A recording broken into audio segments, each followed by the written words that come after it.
It's time for the Charlotte FC podcast.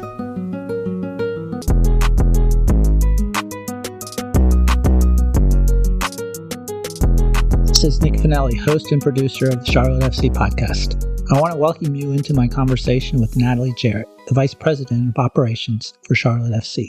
As you know, we created this podcast because there are so many fascinating people behind the scenes that drive what fans and the community see. We want to share their stories. Natalee was one of the first employees for the club working in partnerships during the beginning days when the club had not even had a name. It was just MLS Charlotte. Now she manages a vast array of departments across Charlotte FC and is the facilitator that keeps it all together. We talk with Natalee about growing up around NASCAR, getting her first big chance at World Team Tennis, and what she has helped build here in Charlotte. Ready? I'm ready. Let's do it. I'm Natalee Jarrett. I'm the Vice President of Business Operations for Charlotte FC. I have been in sports for my entire career and started as an intern when I was probably 17, 18 years old, and have worked my way through a few different sports. I worked in hockey, I worked in tennis, and I found my way back to Charlotte, worked in baseball for a year, and then got the lucky opportunity to come and start Charlotte FC. Cool. And so as Vice President of Business Operations, can we kind of just go through what that is? Because I know a lot of times we share big, overarching, high-level things, but I want to get in some details of what your day-to-day is like, decisions you have to make, people you have to work with. So if we just think about this week, this is an away match this week. Not as much to do with for a home match is probably much different. Can you talk about what kind of stuff you did this week?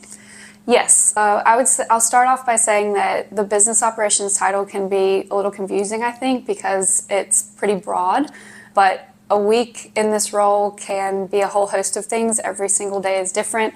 It is meetings and meetings and meetings and meetings, but a lot of it is grounded in, especially in an off week, strategizing about what's next. When are we back at home? What is our plan for that? When are we going out with certain messaging, promotions, all those things. So every day I am lucky enough in this position to be able to work with someone in every single department here. So I work with marketing most often, probably partnerships. I'm still helping support the founding partners and all of our partnership objectives for the club. As well as ticketing, community engagement as well. So I think that's one thing I've loved about this role, especially transitioning from just the partnership side to the business ops side last summer, is being able to even sort of expand my connection with all those departments, work with communications as well and everything that we're putting out about the club. So I think a lot of the decision making comes down to us being in a room together to be able to have everyone, every stakeholder that has a vested interest in what we're trying to achieve, have a seat at the table and be able to be part of that discussion.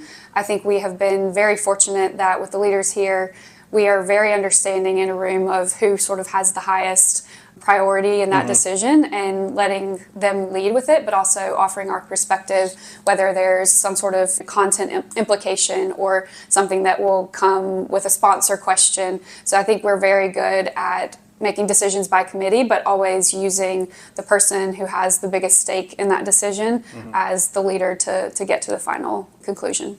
So like, for example, we're in a boardroom here. You would sit down almost like a cabinet meeting and you're like, all right, we got this coming up. Marketing, what do you have going on? And you're just checking in to make sure they've done what they're doing? Is that how it looks like? Strategizing. It's a lot of checking the boxes, making sure that we're all aligned on timelines in terms of when something's going to be public, making sure that it's gone up the chain for anybody that would need to see it and sort of approve the messaging around it.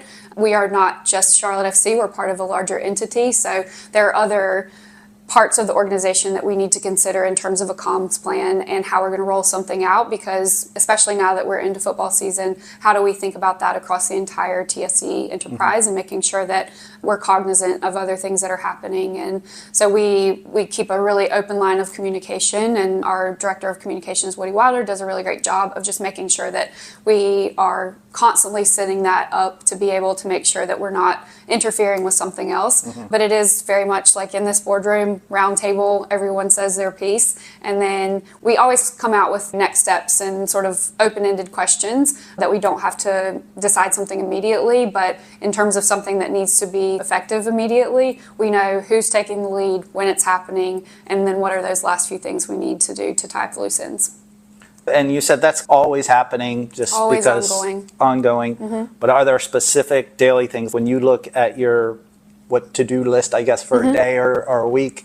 Can you run down some of the things that you're doing besides I'm meeting with this person to do this? Yeah, I'm a big to-do list person. I probably have too many Post-its all over my office right now that are to-dos, but I definitely go through priority list of what has to happen most immediately, and that's how I start my day. Is sometimes I may have procrastinated from the day before and took that into the next day, but it's always about what has the most sort of urgent need for me to complete, and then go down the list of tasks that way. A lot of it is outreach. So especially in the partnerships role that I still help support, I am sending a ton of emails, getting approvals on things. I would say probably at least 40 to 50% of my communication is chasing down information, and that is a lot of what a partnerships role on the service and strategy side of things is. A lot of it can also be tossing out ideas for, how are we going to activate something, or how are we going to bring something to life. There's a lot of back and forth, I think, that goes in emails before we get to a call or we get to a meeting to then use that time most efficiently and effectively to make the decision and then move forward. I think in terms of what's ongoing all the time, it's that strategy piece, match weeks. It's a lot about connecting with the production team and anything that we have to deliver for them for their show, making sure that by Wednesday we're locked into everything that has to happen. Is communicating with supporters if there's anything new that we're doing down there in the tailgate lot, or anything that's happening differently in terms of once they get up to the stadium, and whether it's a TIFO or a stunt or a giveaway, things like that. So it's a lot of those types of communications, and like I said, they just fall into a priority line based on what has to happen most immediately. And your goal really is to make sure all the different parts inside the organization are making sure that runs. So like as an operations person, you're trying to keep the wheel going, because if somebody's down a couple people, things like that, they might need extra help. So you might have to allocate different resources and things like that. Or? Definitely. I think of myself as a facilitator, almost like a point guard in a sense of I see the business at a high level, and then I help connect the dots across the different departments. So that's a lot of the reason why I'm in a bunch of the meetings throughout the day and throughout the week, is to listen, and I'm very much a leader that lets people lead. I'm not a micromanager. I trust that every person that we've hired here came to do a job because of the experience that they have, and I want them to feel empowered to make decisions. But I think where I can be most helpful is connecting those dots and making sure that if marketing's doing something that really does need to be connected to ticketing, that they're having that conversation before anything is final, and just being that conduit on a lot of the back and forth communication to make sure that we're thinking through all of the possibilities of who this could impact, and making sure that everybody, again, has that opportunity to voice their opinion or perspective on it. And then oftentimes that makes me a bit of a final decision maker, but want to empower them to feel like they're part of that process. Do you like being that kind of last buck stops here, or is that harder for you because you like to include everybody in decisions? I think I like to include everyone in decisions and in the process. I think I'm fortunate in that it's not just me at the very top. I have Joe LeBou, our president, and a few of our other leaders here that help balance that out, so it doesn't always feel like the responsibility is solely on me. But I think I've had to evolve into that through my career, being able to be more assertive and have the final say, versus earlier on in my career I was very much comfortable sort of putting my opinion out there, but knowing that maybe I wasn't the final say on things. But with this role in particular, I think it's evolved to that opportunity to be able to have the last word on some things. Right. Can you share like an example of some sort of success or something that you're like, hey, this really worked this year? Great question. Let's see. I think a lot of it would probably, this isn't a specific example, but a lot of it would come down to how we are showing up as a club. I think it's really about, I will take the sort of input from all of the different leaders, and whether it's how we're planning for Hispanic Heritage Month next, or Hispanic Heritage Match next week, or other objectives or theme nights like that, being able to take all of that information, synthesize it, and then come back with a perspective on it that helps us move forward. So I'm really big on process and efficiency, and I am type A as they come.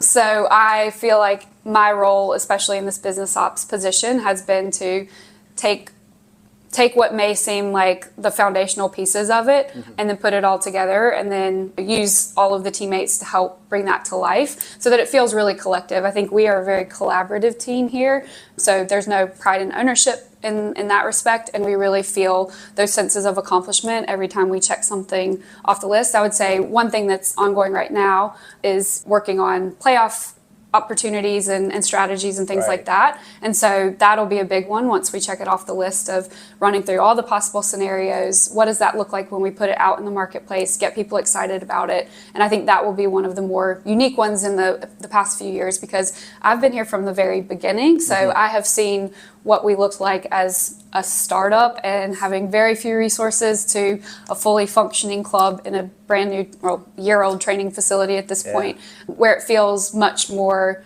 like what the club was meant to be in years 2 and 3. And we didn't know what to expect in year 1, but it feels like now we've gotten to a place where we are at the level that we need to be into season 3. And then with the playoffs, that brings a new thing, a new, like, how are you going to do this? So it's like a startup in that sense as well, because we've never been, we were in a position last year that we knew there was a possibility, but it was a little sort of later arriving in terms of what our scenarios would be. And obviously it came down to decision day, and we were very excited.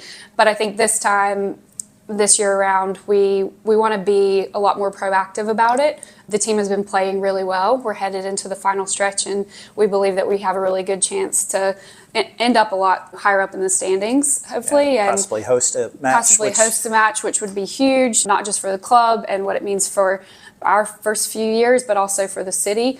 And so I think with that, that's one of those things that I can feel the excitement around. And when we get into a room and we talk about it, I know there's going to be a huge sense of accomplishment for the business side as well as the sporting side. So on the business side, with something like the playoffs, is that built into, for instance, the partners' contracts? Like if we have an extended game, same thing for ticketing. I know there's some things like tickets for the supporters or the season ticket holders that are part of that. Some of that's extended, but how much of it is also like new? Like we have to create a policy, we have to create this, and where's the thread? You have to do it for ticketing, you have to do it for partnership.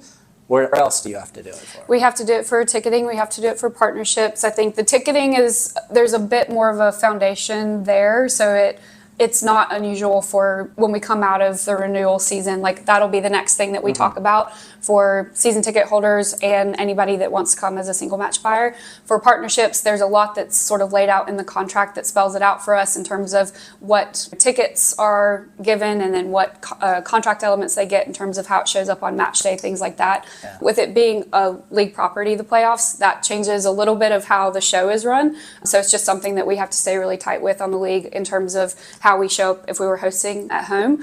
But then even marketing too, we have to think about how far ahead do we get out about push for playoffs and what this means. We try to create a narrative around that and how important all of these matches are, starting with tomorrow night when they're in Montreal. But then also as we hit that last few home matches, the last 3 that we have, making sure that that is top of mind when we're talking about how much these mean, because you need to create that FOMO experience. Like you need to be here. This is can't miss. This team's doing really well, and we want you to be a part of it. And how much are you as like a business leader also, and I'm sure Joe does this too, but like reaching out to like the city and basically the non-traditional partners, the ones that seem like silent, you don't know they're there, but they're really supporting and doing stuff. How much is that, like on a weekly basis, monthly? Are you just checking in? Like what is... Yeah, I would say it's more check-ins, and I think it'll probably, as these scenarios start to shape up, we'll probably ramp up with that. I think we are very lucky that we have a super supportive community here, outside of just like your traditional corporate partners. But I think not until we know sort of what that's going to look like in the scheme of things after Decision Day on the 19th, we will start to build in those other partnerships, community partnerships and local partnerships with the city and the county that would help us support that the way that we want to show up in a big way if we were to host. Cool. Yeah. So this is all stuff that's going on in season. I know we don't have much in MLS as far as an off season because it happens again. But what are you doing when there's no matches? When there's no matches, we're probably planning for matches. The off season, you're right, is very short in the MLS, so there's not a lot of downtime. I think we have learned, especially in season 2 and certainly now in season 3, that our timeline to plan actually keeps shifting up in the calendar. So right now we're talking about possible promotions for next year, theme nights, things like that. With partners, where we just went through a set of mid-season recaps where we assess everything that we've done so far and then what are we looking ahead to for next year. And we start seeding some ideas of things that we could change because there are approval timelines that we need to meet. Yeah. So a lot of that planning starts now. And then with the schedule release happening in December, that's it's off season, but it signifies the start of the preseason a little bit. Yeah. And so then we have to time out everything that we'll communicate really Jan 1, even though the players don't report until mid-January, we start thinking about, okay, tickets on sale, how are we going to put out the promotional calendar, things like that. So what's going to be different? What's going to be different? How are we going to level up the experience in match? We've had some great conversations recently about things that we've loved that we've added to the show in terms of match day this year, but how do we take it even a step further? So our production and entertainment team has done a really good job of bringing new ideas. There's some cool tech things that we can do. We've tried a host of different vendors to bring some of the video experience into the stadium. And I think you'll see that continue to be something that is an objective of ours, to make sure that we're adding something new to match day every single season. But that thread of the story continues with the Queen and all of those different characters. How much of your process deals with like reflection, especially like after a match, or like we're saying like after a season, like, or we had the pause after Leagues Cup? How much do you go into and say, okay, let's look at what's been done. Let's get out the ideas, what was good, what was bad, so we can learn from it. But then also, like, is that part of a regular thing that you all do when you meet together? It is certainly an aspiration to be reflecting probably more often than we do. I think ideally we go into any year and we say quarterly, if we sat down and we looked at everything that we've achieved to this point or accomplished to this point, or what worked and what didn't work, that would be ideal. I think we just went through a series in that break that you were mentioning, which honestly didn't feel much like a break. There was a lot of other things that were going on then. Player signings, different events, things like that. So there's really the opportunity probably to reflect more, but we had a great set of discussions in the last couple of weeks before we were heading into this weekend on some of the performance metrics that we track. We do weekly recaps after matches based on survey results and talk about some of the commentary that we get. Where did we score on certain things? What are improvements that we can make? Are there any comments that stick out about something that someone experienced that we can take and create something out of, whether it's a solve because something wasn't working or it was a really positive attribute to what somebody experienced, and can we take that and run with it in a different way? So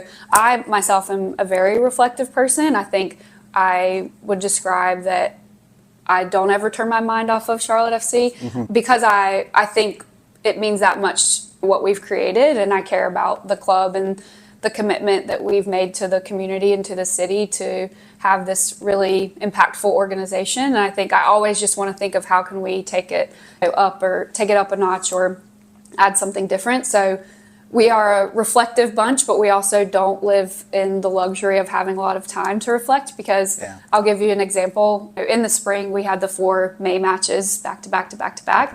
And we knew that in December. We knew what we were headed into. But I think there wasn't much time for pause and reflect. And we were also in a crazy stretch even right after that because we went straight to Atlanta. So I think we are definitely primed to have those conversations and be good sort of take a good analysis of what we've done, but we also have to always have the next step ready and keep it ongoing. So probably not as much as we would like. And you could also over-assess too. Totally. We don't need to do this. We've been doing this too much. Yeah. You grew up in Hickory. What was it like for you as a kid growing up? Growing up in Hickory, I think I have more respect and appreciation for now that I'm a little bit removed from it. I think it was a wonderful place to grow up, but I know that in my early teen to high school years, I was ready to get out and experience the world. But I think for me, it was a wonderful place. Like, I go back often now and think about what a wonderful town it is. And I think what shaped me probably most about Hickory was that it was relatively small. So I am someone who loves community and loves family and friends, and that, I think, shaped me at my core. And I think that's why sports became such a big part of my life growing up there. I have a very competitive family. I'm the oldest of 3 kids. My sister and my brother both played. And I think it was just sports became something that we spent our free time around and loved to go to different games, experience new sporting venues together. And so I think that's probably what led me in that direction. But I think I loved Hickory, and I love Hickory. I think it was what probably set me on a path to understand all of the different opportunities there were in sports. For me, early on, I really only understood it as you either played professionally or you were a coach, especially as a woman. But then I started to understand there may be other avenues that I could look into, and I just think that I feel really fortunate that that was where I was born and raised. And Hickory has this interesting thing. It's the degrees of separation of meeting someone from Hickory feel very small. I feel like I can go anywhere and anyone knows somebody from Hickory. Yeah. But yeah, it was a great place to grow up, and I appreciate it very much. What did you play when you said you play sports? You played basketball? I right? played a little bit of everything. My parents were very much try it all and then figure out sort of what your favorites are. I played basketball. I started as a gymnast, and then I got to a certain height, and that became a little bit more difficult.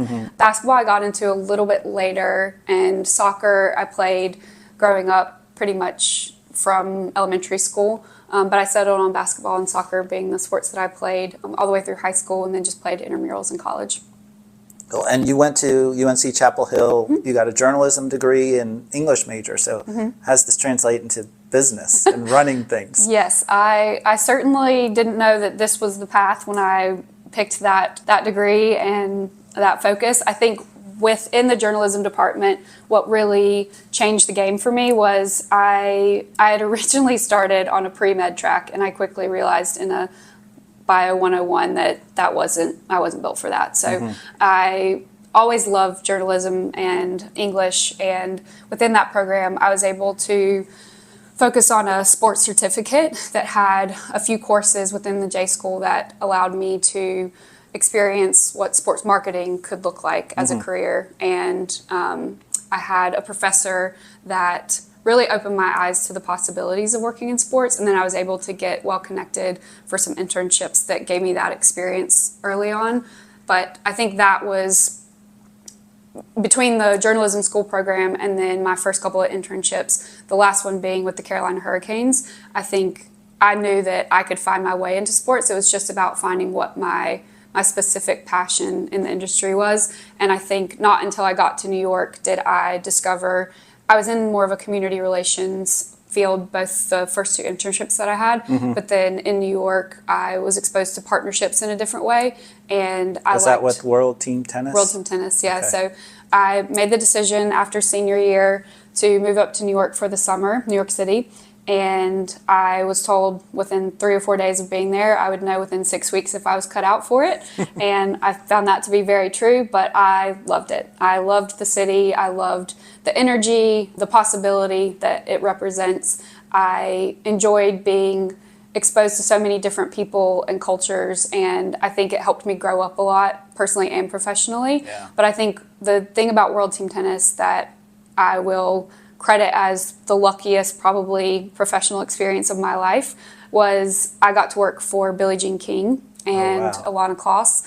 And so at 22, even though Billie Jean had retired years before that, just being in a position to be influenced and impacted by someone of her caliber and her character was... Was that around when that movie came out too? Yes. Okay. Yes. Oh, so a few years even before. And so I vividly remember my first experience with her. I was in a conference room very much like this. I was tasked with getting her to sign 500 tennis balls or something like that. And she did it so graciously. But I remember thinking and calling my parents after to say, this woman asked questions about me, this tennis legend, this incredible... So you're just sitting there just chatting with her while she's signing stuff, and she's just interested in you. Exactly. And I couldn't believe that.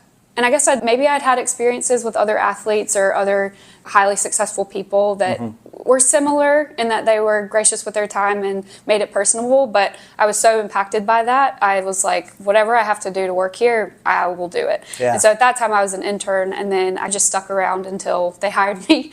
But then they took a chance on me. They gave me an opportunity to work in partnerships, and I stayed with World Team Tennis for 7 years. Wow. And it was incredible. And it gave me a lot of insight into working a sort of cross-functional role, which I think helped set me up well for this business operations role, because I learned there that I was going to be working with every single department and have a touch point with everyone in the company. Right. It was a small organization, and then different from Charlotte FC and the club here, I was more at a league level with World Team Tennis, and so I would facilitate information to, at the time when I started, they had 12 teams, but it was cities across the U.S., and they played in a tournament style between when Wimbledon ended and the U.S. Open started, and summertime tennis, team tennis, which was really exciting. Yeah. So it was an incredibly fortuitous experience, but also I think shaped a lot of the leadership skills that I had because I got to learn from women like that. Yeah. Your family is, am I correct? Your family is in sports? Yes. Do you ever talk about that influence and what it has made for you, and like what it afforded you, I guess, that maybe not everybody else gets to see, is growing up in a high stakes, intense environment in a professional sport? Yeah, it's interesting. Mostly in the early days of my professional career, the connection wasn't necessarily made because I was in New York, and NASCAR isn't necessarily as followed as it is here in Charlotte and the Southeast. But I think it absolutely afforded me a wealth of experiences that exposed me to what a high stakes professional sporting event looked like, and all of the different like sort of inner workings of what made that happen, like what it took to get a NASCAR race off the ground. And so traveling that circuit, especially when I was younger, I didn't correlate it with something that I would possibly do one day. But I think back to some of the things that shaped me, I was so lucky to see my father chase his dream in a way that it taught me that, and my parents shared this value and put it in front of all three of us kids, that we could do anything that we wanted. And it was seeing him and his determination and his motivation. And he started his own shop, like much like what the Charlotte FC startup was. There were not many employees. He had to build it from the ground up. He did have a history in it because my grandfather had raced as well. But I think just seeing what it took to succeed, and at that level, I think definitely instilled in me a very competitive spirit. And because of that, I credit him and my mom for giving us the opportunities that allowed me to take internships or move to New York and have that experience. But I think for him, he succeeded at the highest level of his career and won a championship, and being able to experience that not only as his daughter and having that pride in what he was able to accomplish, but now knowing 2 decades down the road what that, in the context of how hard that is to do in a sport that has 30 plus races throughout the year, traveling to all of these markets, and the sacrifice that was made. I do think that, to his credit, my mother's credit, and how they kept us very grounded in that, because it was an odd upbringing. It was every weekend on the road for most weekends. Were you really always there? Yeah, especially to a certain age. Yeah. We would travel as much as we could. We would stay at the racetrack Friday, Saturday night, be there for the race on Sunday, come back home, go to school.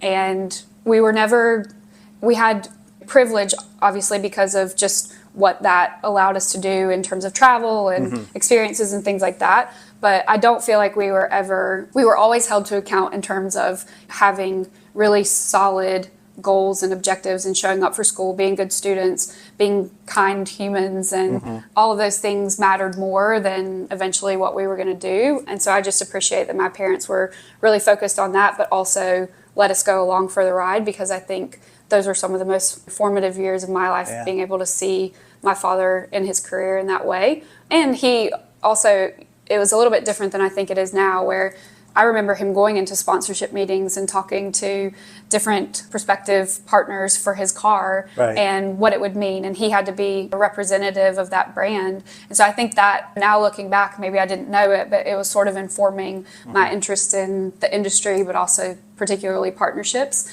and understanding that relational value and what it looks like whenever you take that into the sports and entertainment industry. So I feel very fortunate that that was part of what allowed me to see my path to Charlotte FC. Yeah. Did you feel like growing up in there and like, I guess in charting your own path as a career, did you feel like that was kind of always hanging there? Like they would say you're Dale Taylor daughter, but same thing with all your siblings. Did they and you feel like you had to chart your own path because you didn't want to be seen as like that person? You want to be seen as yourself? Yeah, I think each one of us were very independent in picking our path. I think we always thought NASCAR could play into that in some way, but it was never a given. And I think ultimately we all chose our own path. I chose sports business. My sister chose production and entertainment. My brother chose baseball and coaching. And so I think we all took what we learned from my dad's career and his ambition to then translate that to what we wanted to chase and how we wanted to, as you said, like blaze our own trail and make it our own. But I think it was never about not being in NASCAR. It was about finding the right fit for each one of us. Cool. Do you remember your first job as a kid? Like just teenager job? Babysitting. Really? Yeah. I think technically that would have been the first one, yep. Oldest, right? So yes. First is babysitting probably your siblings. Yes, and not necessarily my siblings. I didn't get paid for that, but for some of the other kids in the neighborhood. That's cool. You talked about the moment in world tennis having a big overarching thing. Is there a certain mentor or somebody that you've like watched and be like, oh, I like how they're doing things, or I've learned stuff from them? I have many. I think my family has always been a really solid foundation for me in terms of the support system that I think I needed to be able to take some of the risks that I did. And that's always been critical to me feeling like I'm in balance, is having their input and their opinion on things. And I think they offer different perspective just based on their relationship with me. But I think mentors, certainly Billie Jean King and Alana Kloss, because in my first true professional role, I was able to see women that sat in boardrooms like this and led the conversation and had that assertiveness and that ability to convey a point where it wasn't questioned. And I just found them so incredibly confident and savvy that I aspired to be that. And so I think having those experiences early on in my career was incredible, because it showed me that you hear a lot of noise about in this industry and others, women don't necessarily rise to the top or they don't get as many opportunities. That wasn't the case for me. I saw that firsthand, and so I never experienced anything different. So I never questioned if that was a possibility for me. And so in my role now, I want that to be representative to people who are trying to figure out what their path is and what the possibility is. I had another boss at World Team Tennis, Carrie Schneider, who she probably taught me the most about the day-to-day parts of being in a role like this. She was very confident, very organized. She is process-driven as well. And so I think I learned a lot of the day-to-day planning and execution skills that I have from her. I think there were other women in that organization that I think we were so small, it was very supportive as an environment. So I learned a ton from them.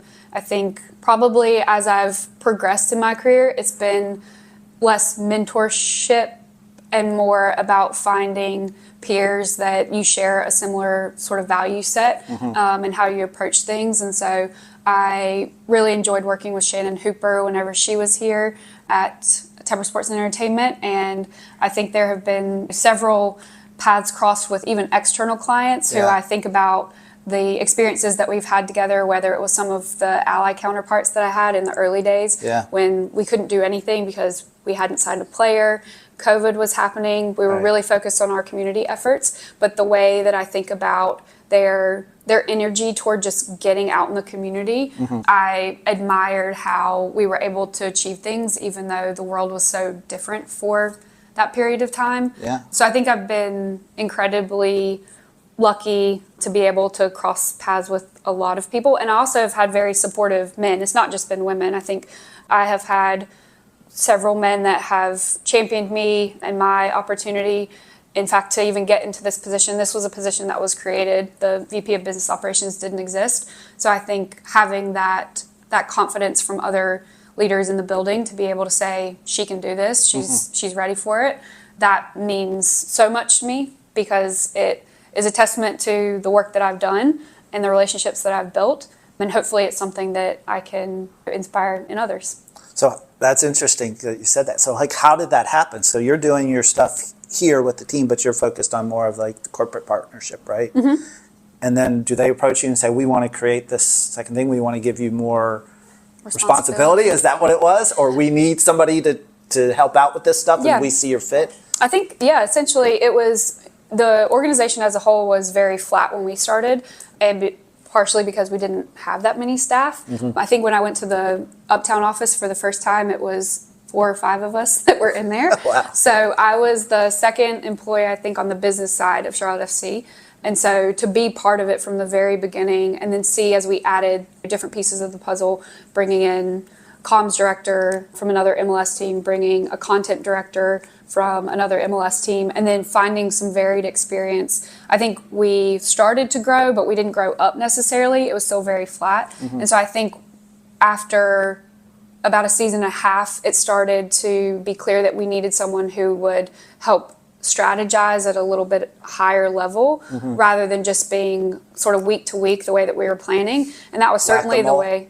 Whack-a-mole type thing. Yes, just like, we got to take care of all this. Exactly. And so we had to mature out of that. Mm-hmm. And we were very honest with ourselves that was not going to happen in year 1. But I think being able to see in year 2 that we'd been through the experience, we knew what to expect, and then we added more experience in different departments too that helped take us to the next level in terms of how we were ready to strategize. Right. And now it feels like we're fully functioning and just working at the high level and level of productivity that we need to.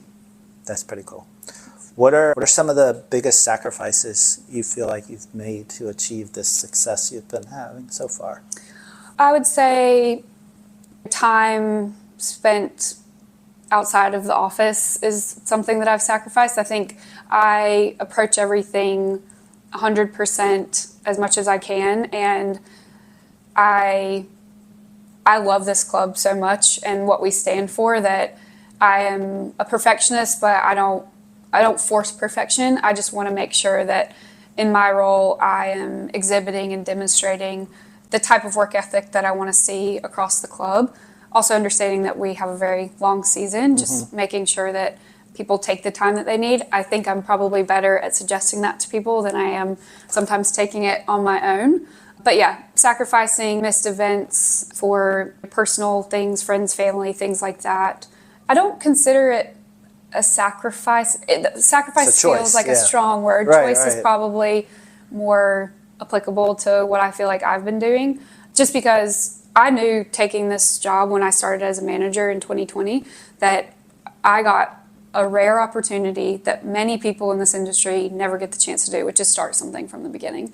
And I can't imagine now not being a part of that. It just feels like I was destined to be part of this club. But I think you're right, it was a choice. And would I do it differently? I don't think so. I think I still would spend the hours doing it. I remember there's a set of us in this building still that, because we were the few that were on staff early on, especially mm-hmm. in 2021 when we could go out and we could actually market the team and have pop-up events and things like that, we would pack our cars with anything that we had that was branded Charlotte FC, and we would just go show up at a brewery or a bar or anywhere really that would allow us, and we would just talk to people about Charlotte FC. So I think even though I could have done something else on that Saturday, mm-hmm. would I have chosen that? Looking back, probably not, because I felt like we could feel the momentum, we could feel the excitement that was building around it. Yeah. And so we didn't want to lose that. And to capitalize on it, you just had to keep pushing and had to keep making that effort. And I think we also set really high ambitions with the first the inaugural match. And so there was no period of turn off, basically from the summer of 21 through the home opener that year. And when you show up and you see what that atmosphere was, then you can take a minute and say, okay, that was worth it. I mean, whether you're attending an event or even coming to like the offices, there is a definite vibe and energy that has always been in existence here. So I've been covering the team for 3 years, and the culture and the things, it just hasn't died. Like that same feeling of like, we get to do this. We get to do this, yeah. Is apparent across everybody. So that's a pretty cool thing.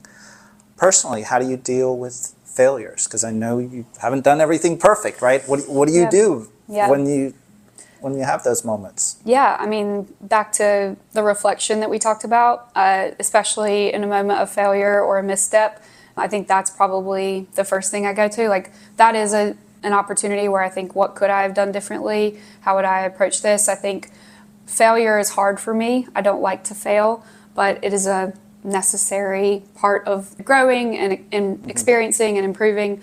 But I think I've learned, especially as I've gotten older and been in those positions where I have to make decisions or I have to be the one talking to someone externally about a failure, that the best thing to do is to address it first and head on and not waste any time trying to fix it behind the scenes. Because I think oftentimes when you're second guessing that and your approach to it, you're just losing credibility. I am someone who has learned not to dwell on it. I think earlier in my career, I probably spent too much time overanalyzing it and thinking too much about what I would have done. Or what other people think. What other people think, certainly, that reputation. I mean, my reputation and my credibility, my integrity are probably some of the things that mean the most to me. I want to be a great leader. I want everyone to feel like they can trust me. But I think you have to be a leader that admits when you have failed, and that's just good practice. And it also shows people that it's not the end of the world. We work in sports and entertainment, and we are a business that has to make money, and we have revenue objectives, and we have marketing objectives and all those things. So it's not to say that it's not serious, but I also want people to feel like it's not something that's going to linger. Like, we have to move on, and we trust you to do your job. Just do it better the next time around. Right, yeah. What do you feel like internally motivates you, gets you going? I mean, I know you love this and you want to be here, but what is that drive that's making you want to be here? I think here it's that I want to be part of a championship club. I want to be part of a playoff run that gets us to MLS Cup, and we are the ones that are standing at the end. I think I have a winning mentality. I think I wake up every day and think I want to be the best at whatever it's going to be, even if it's just checking things off of my to-do list. Don't get me wrong, there are days where I wake up and I might not have that exact motivation. What I say is sometimes I have to dress for the attitude that I want to have, so I come in and I approach it a certain way. But I think what motivates me is we have such a good energy and product here that I want to be a part of it. I want to see it through. I think that we have, this year in particular, so much positivity surrounding the club heading into these last few matches that it just feels good. Like, you're showing up to work and it's not even like you have to stretch for the motivation. It's there. And I think sometimes when you're in a rut professionally, it's hard to keep coming in and trying the same thing over and over again. And sometimes it just takes a beat to catch some perspective and step out of it. Or ask a different question. Sometimes it's as simple as that. But I stay motivated because I like to win and I want to be the best. So how does it feel to be in a position where people are like looking up and like, wow, she's made something happen, and she's doing this for employees here, but also people who are watching from afar, seeing like, do you ever get comments or letters or things like that let you know people are looking at what you're doing and learning from it? I do think that it's been something I've become more comfortable with, more accustomed to. I think especially starting earlier in Charlotte FC, I did feel more like I was a peer of everybody. But I think having the opportunity to work in this position now, I am lucky that I do feel like I have a trust from the other teammates here, where they are very open with me to talk to me, which I think is a good sign that hopefully I'm doing a good job, that I feel like a trusted resource or sounding board in that sense. I think the external part of it, I think back to the competitive spirit, like I want to be somebody that people look at inside of the club and think, she knows what she's doing, she's going to tell us the truth, and she cares as much about this as we do. And I think that means a lot, to be able to be in a position to have that responsibility, both inside the building and outside the building. Right, and then to get here, we just walked through where the account executives for ticketing and stuff, like some of them could be sitting there and watching you walk through every day and be like, I want to do that. It's like, that's neat to know that you're charting a path for people that might not even know what they want to do. They're like, she can do it. Yeah, and I think that's something that we've encouraged here from the beginning, especially because a lot of the teammates that came in ticketing, they may not want to do ticketing forever, but it was a way to get into the club or into the industry. But I want everyone to think that there is the path and the possibility to get where I am or where some of our other directors and leaders are. But I do get to have many conversations with people where they talk about, how did you do this?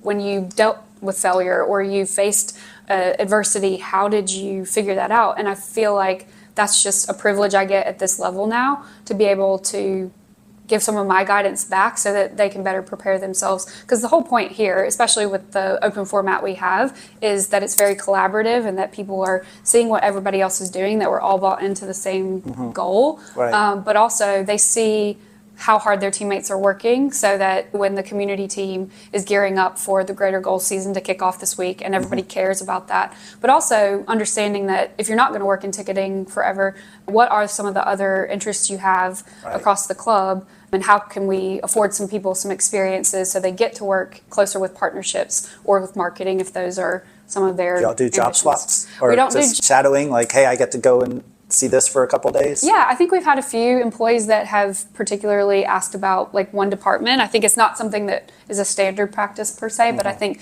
we do want people to understand that if they feel like they've hit sort of their expiration date on something here, if there are openings in another department, like absolutely look into that if that's a good fit for what your skill set is. But I think, again, back to the collaboration, there's an opportunity to work across the business, and especially in like community events, and being able to show up for the club in a different way. Right.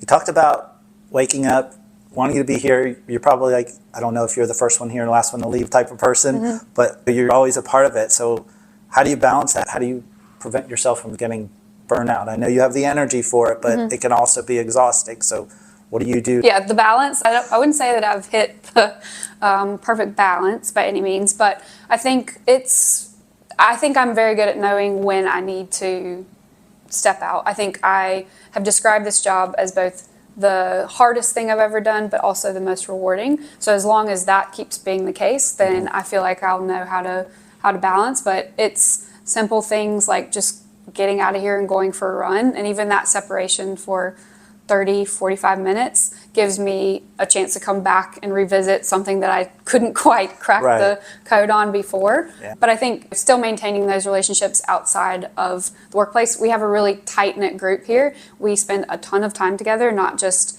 in the office. We are all friends as well. And I think that was the culture that we wanted to create here, so that it felt really comfortable and everyone had that shared sort of relationship across the business. But you do have to make a point, and like I said earlier, with it being such a long season, there are those periods where you're approaching burnout. So we try to, when we see a break in the calendar, like last week with the international break, we gave the business staff the Friday off so that they could get a little extra time back. But I'm also really big on making sure that people are voicing when they're reaching that point. I don't ever want to be the one to tell someone, I can see that you're inundated and you need a break. Yeah. And so I think we have created that trust within teammates here, that they know that they have that ability to take a step back when they need to. And it's also for the teammates to step up in their absence to make sure that nothing falls through the cracks. Do y'all still have the occasional staff games? Oh, we do have staff soccer, yes. I've not participated, mostly because I'm old and I feel like I would get injured. We do have some fun things that we do seasonally, like July and early August, we were doing staff Olympics. So we would have some sort of activity or game at noon every day. And it wasn't just, there were ticketing incentives, but it was also for everyone across the business. So I think even those just mental breaks, to be able to step out for a minute and do an egg toss or whatever silly it is, just to have that camaraderie is really helpful. That's cool. Do you have a moment in your career where you felt like you were taking like a big risk and you're glad you did it, but like, can you share what that time was? And what happened? I think the biggest risk I ever took got me this job, and I finished with the Charlotte Knights at the end of the 2019 season. I had already put in my notice that I wasn't going to work another season because I was really, at that point, trying to figure out, was sports even where I wanted to continue? I think I had worked the previous almost, 10 years where it was pretty much the calendar year where there weren't any breaks. And I was trying to decide if that was how I wanted to continue. And it was just my first year back in North Carolina too, so I was trying to assess what was next. But I took a break. I was lucky because I was able to help my mom with a project that she needed, so I got to spend a lot of time with her. And in that break, I sort of reaffirmed my passion for what I wanted to do in sports. And then, by luck, the job for the manager of partnerships for Charlotte FC, at the time, Charlotte MLS 2021, because we didn't have a name or a logo or anything, came online in early February, I think. And I was riding in Hickory with my sister as I saw the job come up through Teamworks or something like that. And I said, Carson, my sister's name, I said, Carson, I'm going to work for that club. And then it was just about piecing together what about my experience, especially in Charlotte that last year, would enable me to be prepared for that role. But that, I guess, ended up being like 5 months that I took off from work, which is not like Type A. I like a schedule, a routine, a to-do list. You got to do something all the time, right? All the time. And so with that break, even though I was helping my mom during that interim, it was like, okay, how do I get myself back in the mix? And are they going to look at this? And is it going to be questionable that I took this break? But I was able to interview in February, got the job in March. And it was a risk because it also meant that I went through probably 20 other interviews where I couldn't figure out, I was like, why am I not getting to the next step of these? Like, it just doesn't make sense. I have the experience, I've done all the things that they're asking for, but it never quite panned out. And so the last 2 months before I applied to this job, or the Charlotte FC job, I just quit putting anything out there. And I was like, okay, I need to just let this happen, how it's going to happen. And then Charlotte FC is where I landed. So it's possible if that didn't happen, you may have totally shifted to something Totally different. shifted, yeah. Wow. That's cool. That's cool. Do you have a moment in your career, maybe this job, maybe another one, that you just replay over and over, like that was it? That was an awesome thing. Most people say that opening night type stuff because it's like the culmination, all this stuff really happened, but is there anything personal to you that? Certainly, the inaugural match will forever be something that I'll go back and replay. I think for myself, it was so high stakes and so much pressure, and the build up the week before, while you could, like, the excitement was palpable, you could feel it in the city, there was just so much riding on that I was almost a little bit more excited for the second match, which is crazy. But I think the one thing in this job that I remember, we showed up and I can replay it because we didn't have like any gear to speak of. We didn't have anything in the team store. We were doing everything, like I said, out of the back of our cars to show up and pop up. But we had an event where we had some of the training gear that we worked with Adidas to put on sale with the Charlotte FC logo on it. And we did a pop-up event, and we had a line of people that were trying to get in. And so we had sort of underestimated what the attendance would be. And that moment is still like, oh my gosh, this is going to work. Like, this is a real thing. This is a real thing, and people care about it. And we were, I guess at that point we had signed Brent Bronico, and he was there, and he was like the model for the training gear. And so that's one that I go back to. And I remember after we pack everything up from the event that we bring, and I'm standing in the parking lot with a couple of those early days Charlotte FC employees, and we just look at each other and like, oh my gosh, this is it. And I can get chills thinking about it, because that was to me sort of the validation that we needed. We cared so much about it. We talked for hundreds of hours about everything we could do to make this a reality. But until we had that like visible interest show up like that, it was hard to correlate to reality. Yeah. Any surprises that you've encountered, especially with the club? You're like, Certainly. whoa, I was not expecting this, beyond just that. Yeah, surprises, I think there's always something, honestly. But it's more of just like A little thing here a and little there. thing here and there, and you're like, okay, what? But I think certainly, I think one thing that's been surprising has been we have the best crowd at home. We know that, bar none. But I think the way that the fans have traveled has been a really surprising thing to me, that they have taken their support on the road. That's been really cool to see, and a bit surprising just given all the different markets that the team gets to. I'm sure there are plenty more surprises, but that's been one pleasant surprise throughout the whole experience. Do you have a goal or something in this position that you haven't achieved yet? Of course, play on the field is determining of a lot of those things, but the stuff that you're doing, you're like, you know what, I'd like to implement this one day, or we're getting to this spot. Is there something? Yeah, I think one of the things is probably ongoing. I think last year we embarked on a new plan to be a lot more strategic in our thinking, and we actually had a strategic plan.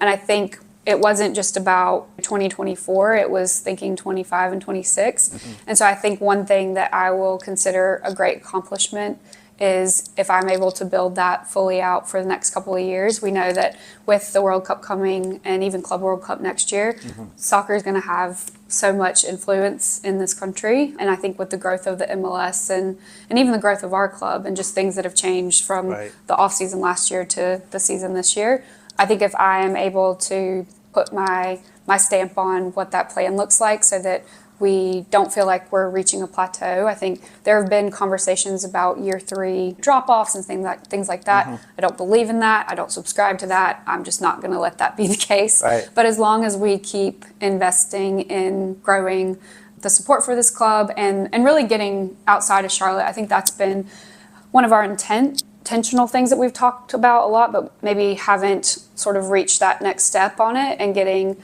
beyond just Charlotte and further out into the Carolinas. That I think will be something ongoing that you'll see from the club. But I think, so I can't actually affect anything that happens on the field. I just want to be there when it happens. But I think if we create a club and a group of people here that energy that you talk about when you walk through there doesn't die and it doesn't dissipate, then that I feel like is a success for what I can help support at this club.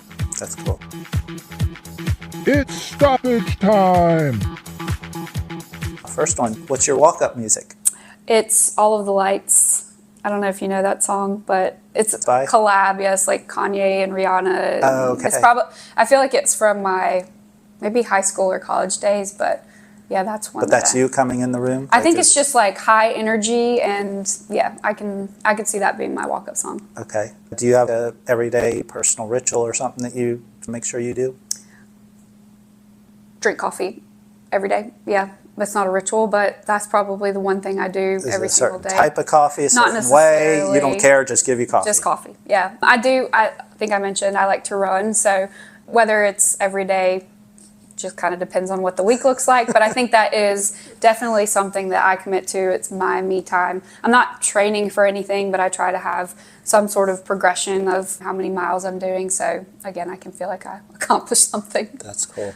What do you like to do to get away from technology, all these things? Like, how do you get unplugged? I unplug by, I think what a lot of people do, I watch TV shows that take me to a different reality of what I'm living. Yeah. My sister, as I mentioned, works in production, so I like to follow along with what she's recommending. My brother lives here in Charlotte, so I love spending time with him. My mom's in Hickory, so I try to see her to unplug. My dad's in Arizona, so not as easy of a trip to see him, but I think just making sure I'm more intentional about that time off and having something on the calendar to look forward to is what I can do best to sort of separate.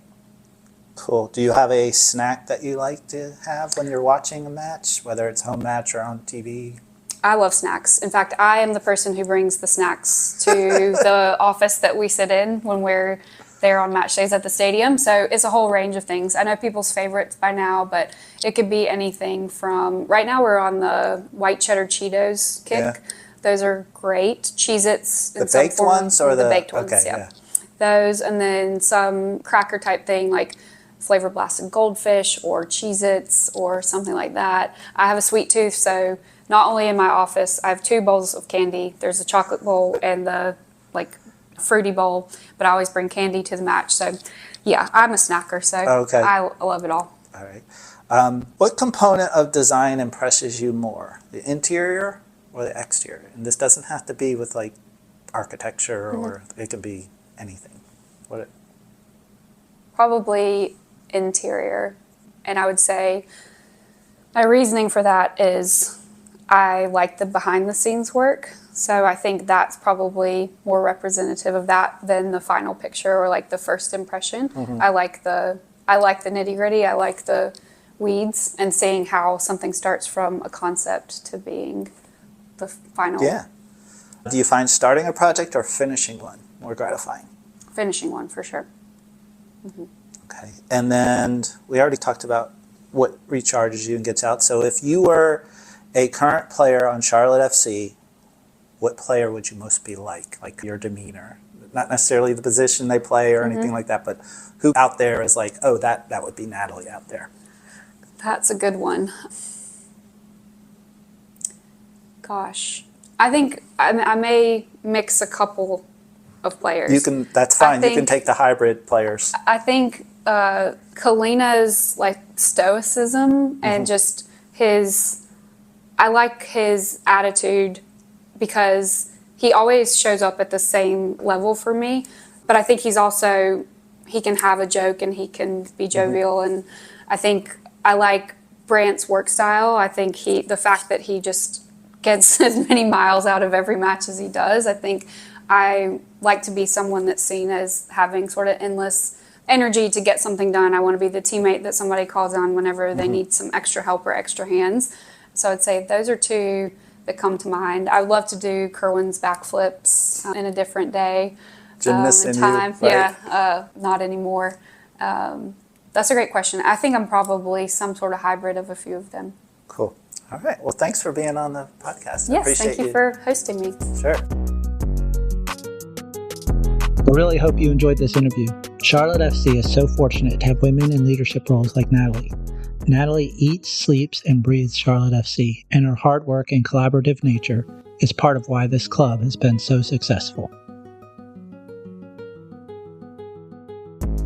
Again, thanks for listening to another episode of the Charlotte FC podcast, where we bring you the fascinating people who work for and around Charlotte FC and the world of football. The Charlotte FC podcast is edited and produced by me, Nic Finelli, and Eli Finelli. Please help us out and share this episode with others. 5 stars, and follow CLTFC Podcast on Instagram, X, and YouTube.